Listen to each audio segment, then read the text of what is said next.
It was pretty slow at first. We made $7.50. And now, on a busy Friday like today, 80 or 100,000. I wasn't even planning on doing a business plan. When I went to go get funding from a lot of places, they were like, "Where's your business plan?" And I was like, "What? What is that?" I ended up getting like denied maybe like 30 or 40 times. Yeah, our first month we made 32,000. Second month we made 52,000. So we definitely seen some promising growth in the first 60 days.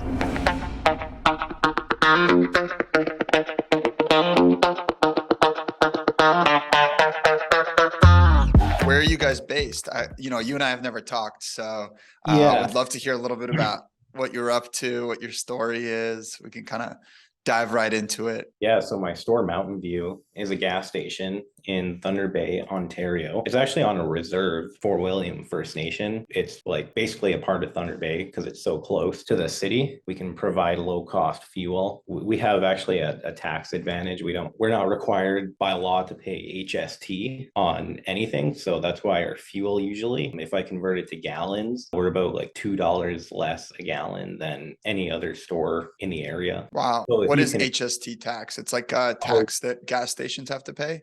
yeah, yeah. Well, actually, no. So every business has to pay the harmonized sales tax in Canada. I know a lot of states in the US have sales tax where they add on like 10% on a product. But in Canada and in Ontario, it's 13%. So you have to add on 13% of the cost of customers' purchase. And yeah, we don't need to do that with fuel. So if you extend it to $2 a gallon discount to everyone, people are going to show up. It's a commodity that everyone needs. And if you can save $2 a gallon or approximately like 50 cents a liter, that's like substantial savings. If you drive a truck, that's like $700 a month in savings. We're saving people. Why don't you guys have to pay the tax? Yeah, so it's a good question, actually. It's so reserved for First Nation reserves on Canada. In Canada, sort of similar to the US tribes. I'm not too familiar with the US laws on tribes, how that works, but I know in Canada, you don't have to pay any HST or income tax generated on First Nation reserve. So with no HST or anything, that's just why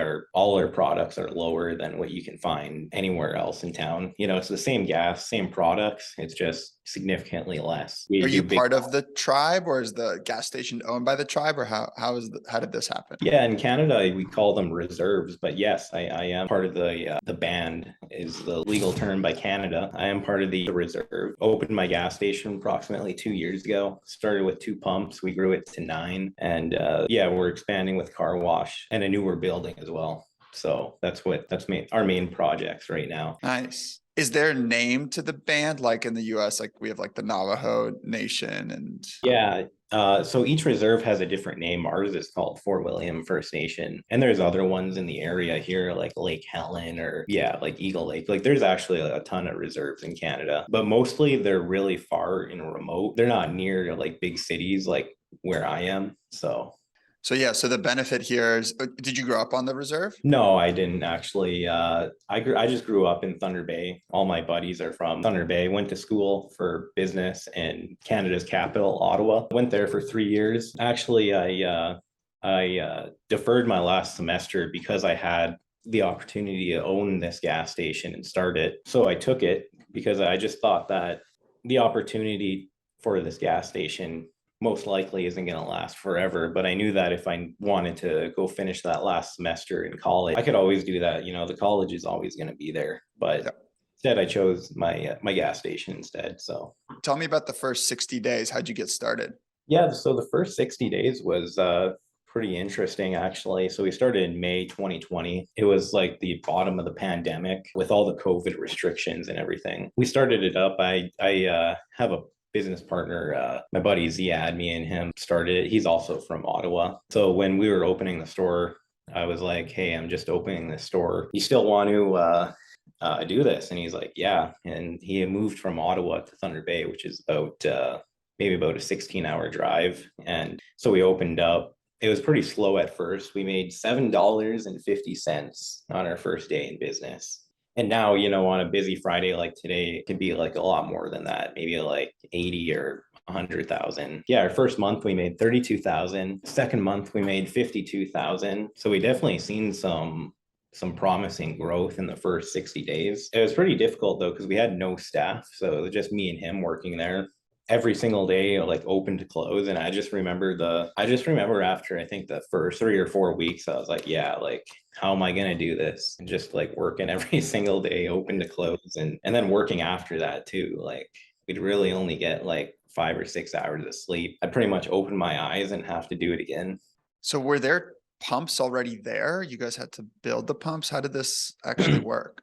Yeah, so what actually ended up happening is pre-COVID in 2019, I planned on opening up my gas station because I moved from Ottawa to Thunder Bay to start it. I did a business plan, so I had a consultant help me with that, so we can kind of roadmap systematically how we're gonna attack this because I started it from scratch. So, and then from there we went to different suppliers and builders to build it, and So you I bought a ran. plot of land. So Yeah. you hired a consultant. How much did you pay for the consultant? Yeah, I think I paid about 7,000 And did business they have plan. gas station specific experience, or they were like a business consultant? Yeah, they did have a bit. They weren't like specialized in it, but I thought they were, pretty good. So Okay, cool. So you hire the consultant, then with them, maybe you decide, okay, if I did it in the band or in on that territory, then on the kind of tribe territory, then you get a tax discount. So you bought a piece of land with that yeah, plan, right? exactly. So I Okay, bought the cool. land actually off I of love my that. great and developed a business plan. And I wasn't even planning on doing a business plan. I just kind of like was almost sort of forced into it because when I went to go get funding from a lot of places, like they were like, "Where's your business plan?" And I was like, "What?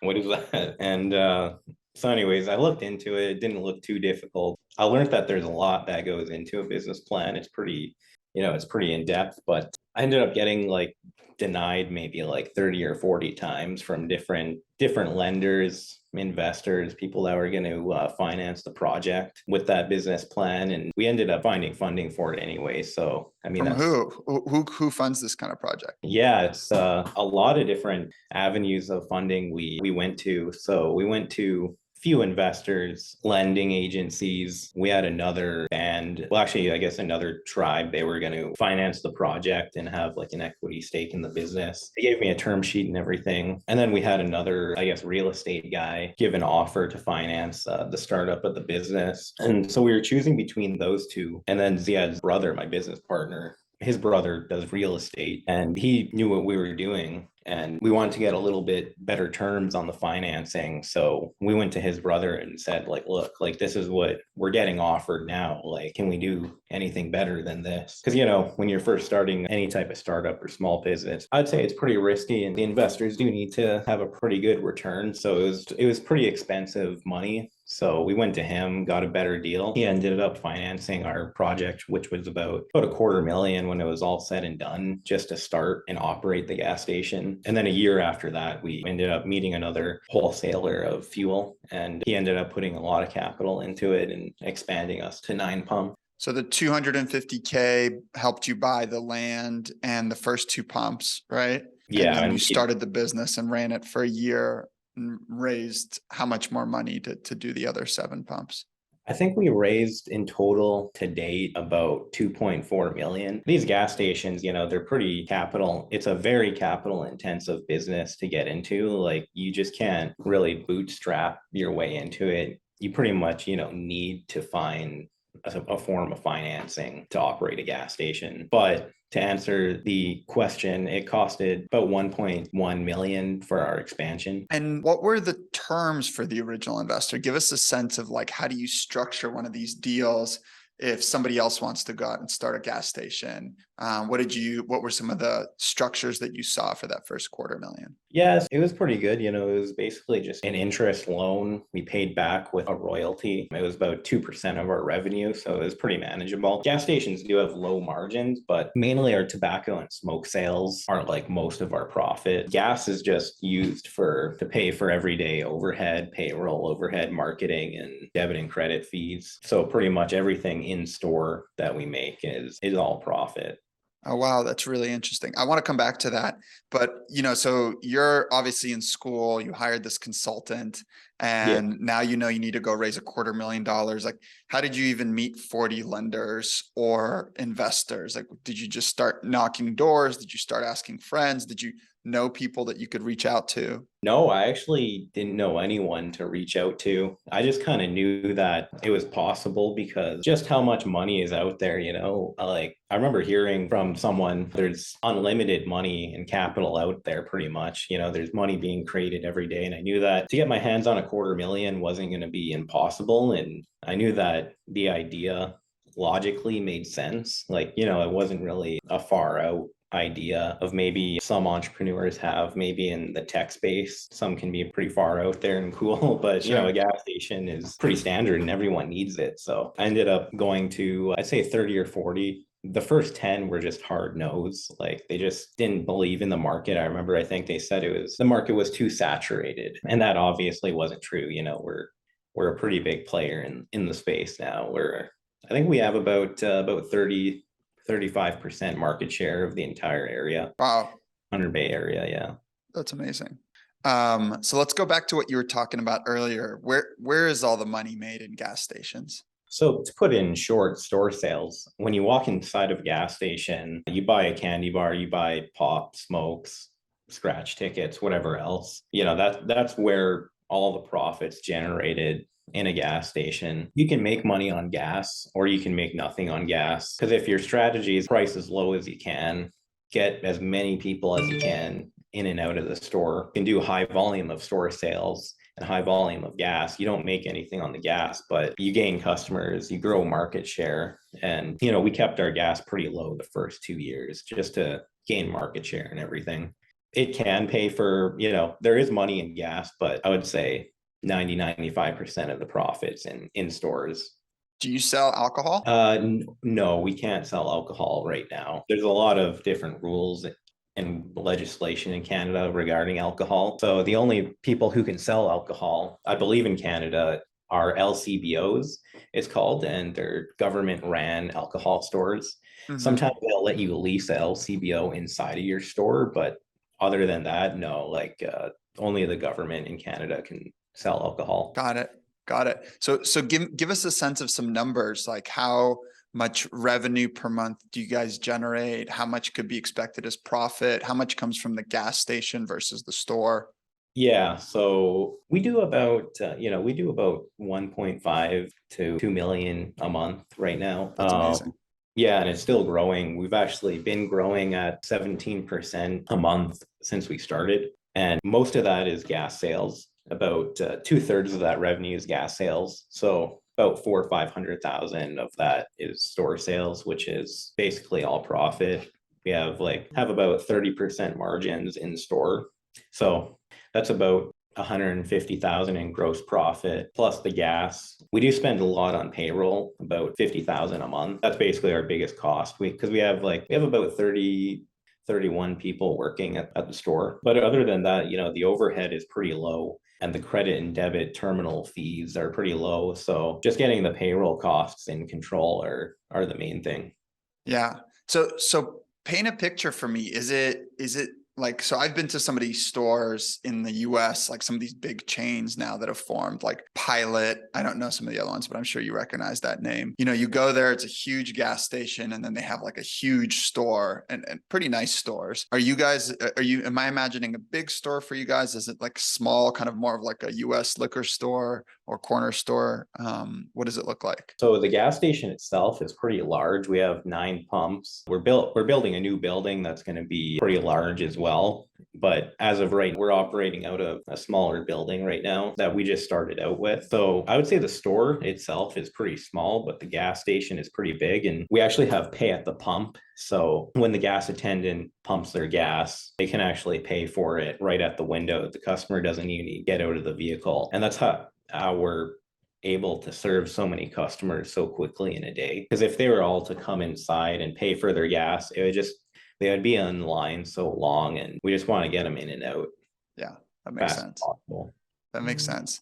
So how, this may seem like a silly question, but how have you grown your gas station so fast? So the idea to expand this quickly, this fast, was actually my idea from the start. I just thought, let's do it. Let's get everything done fast as possible. Cause like at that time I was like, okay, well, if we can expand to 2 pumps to start out with, and actually we expanded to 4 2 months after we opened, and I seen a 50% to 60% growth in sales just from adding those 2 additional pumps. And then I was like, okay, well, the proof of concept is definitely there and proven that if we keep expanding pumps, we're going to do more volume. And so we chat with a few wholesale suppliers of gas and to sort of pitch the idea.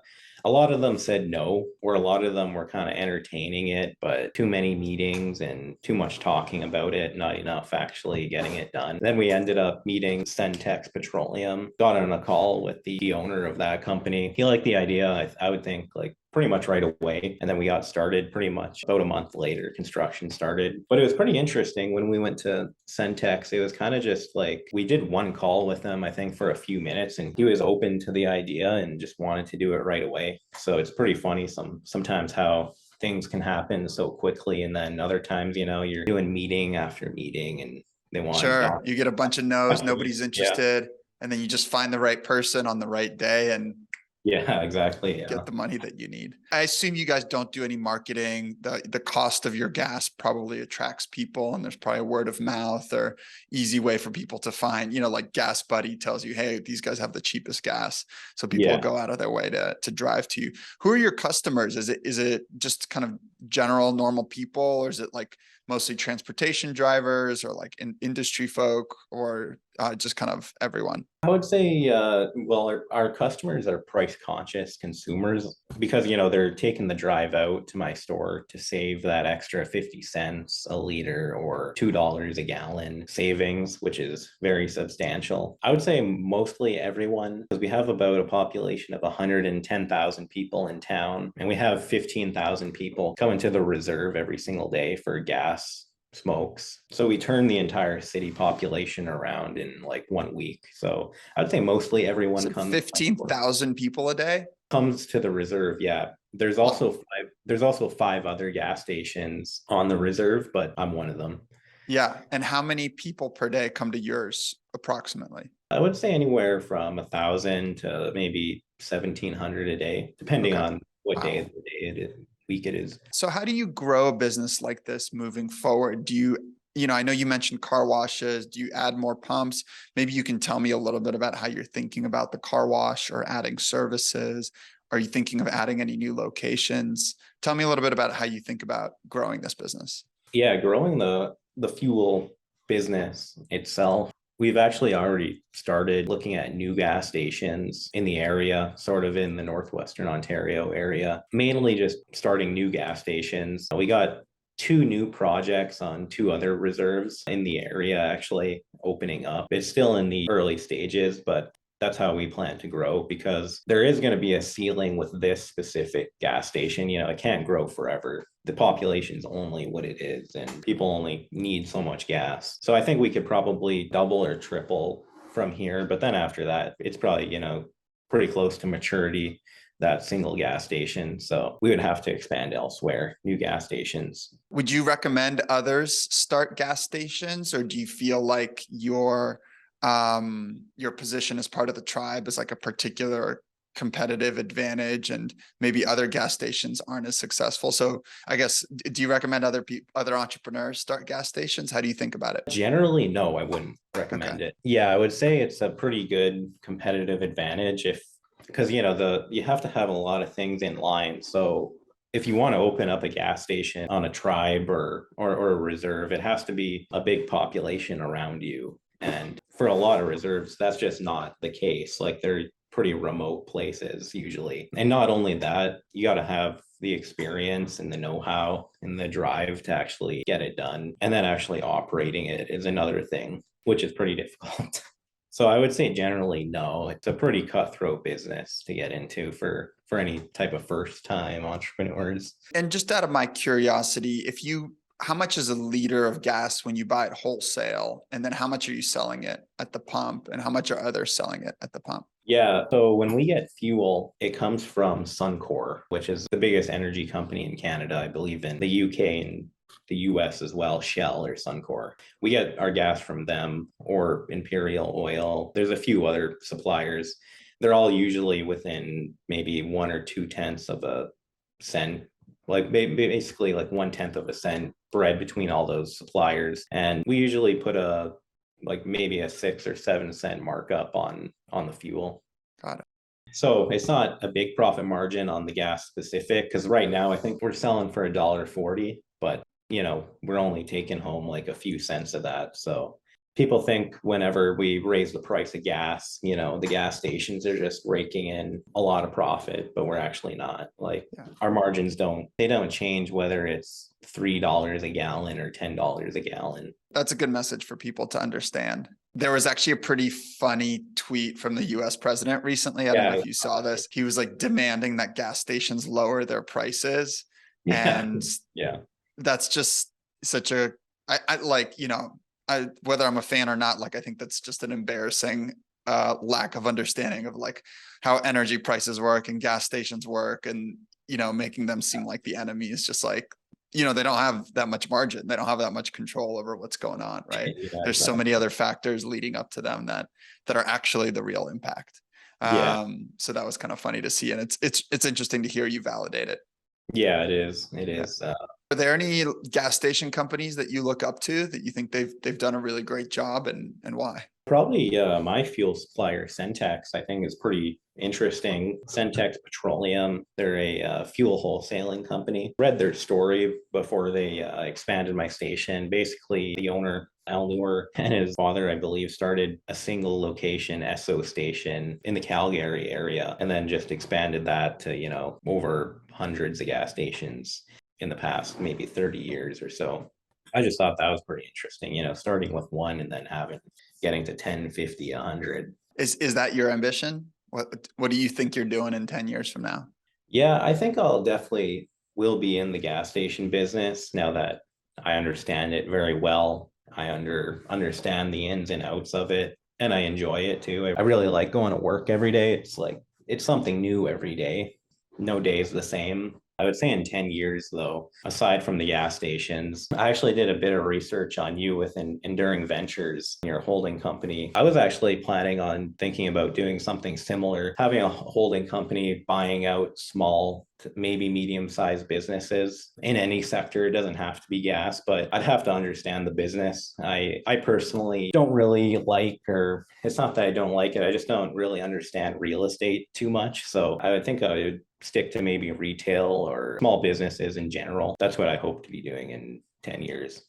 Yeah, makes sense. Well, I'm happy to talk about it anytime. We own a portfolio of kind of a variety of different companies, everything from plumbing to HVAC. We own some software businesses. We build swimming pools. I also have personally looked at real estate quite a bit over the years, and I just can't ever get over the hump. I think eventually I'm sure I'll buy some real estate, but I love small businesses. I love the ability to grow those businesses. And I just find it to be a lot more interesting for my personality type, at least. Let's talk a little bit about like money. So, like a couple of years ago, I assume you didn't have a ton of money because you had to go raise $250K from people. Now you're making great cash flow, consistent cash flow, and it's growing. Are you reinvesting those dollars personally? Are you reinvesting them through the company? How do you think about money right now? Yeah, like all the money we make right now, it just goes right back into the business, because we have a lot of other capital projects we're working on right now, like a building, car wash, and just the growth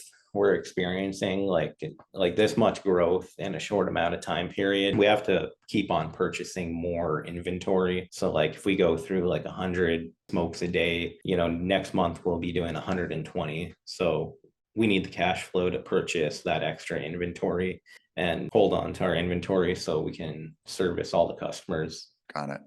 Yeah. So you're reinvesting, you're growing the business. What about your relationship to money? Has your perspective changed at all now that you have a real business that's generating money? Do you feel happier? Do you feel less happy? How's that happen? What's happened there? Well, my relationship with money, I definitely heard this a few times even before I started.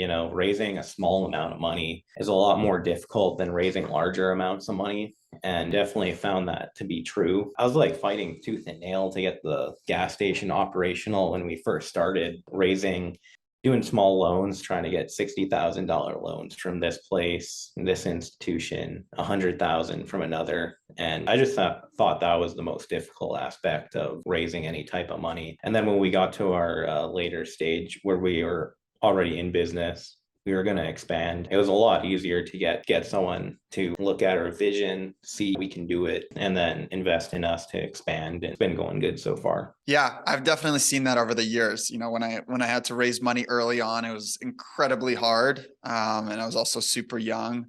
But in the last few years, when we've gone out to raise money, we're raising much bigger sums. You know, we have a reputation and a track record, and it's just been much easier. It's kind of it's upside down, but it's kind of crazy to consider. Well, this has been great.